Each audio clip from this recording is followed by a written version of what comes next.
Some craft breweries in Kansas City have permanently closed their doors due to the shifts in the brewing industry. Emma McDarris joins us live after talking to local brewery operators to see if they're facing the same trend here in the Ozarks. Emma. Thanks, Francis. This weekend, I've been talking to craft brewery owners and customers about some of the financial strains that breweries have been facing and how consumer tastes have been changing. I think that, the $6 or $7 beer, we're pocketing $6 or $7 from that beer, and that's just not the case. Our margins we're probably making, after you look at labor, insurance, raw materials, everything else that goes into overhead, going into running a business, you're probably looking at making about hopefully a buck a beer.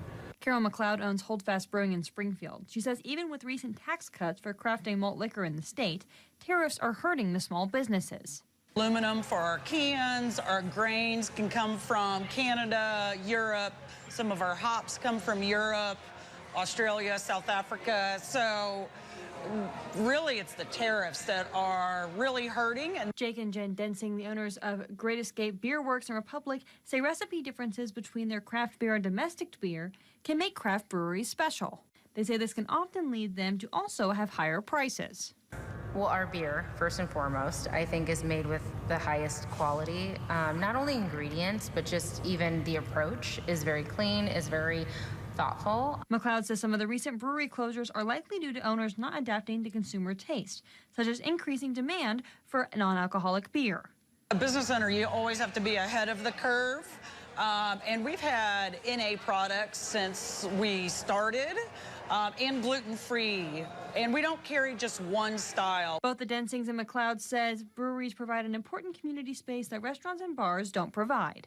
Come and use your computer and do work. You can study.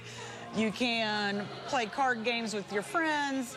We have music, food trucks. It's basically just any place that is outside of your home that you can gather with friends and family and have conversation.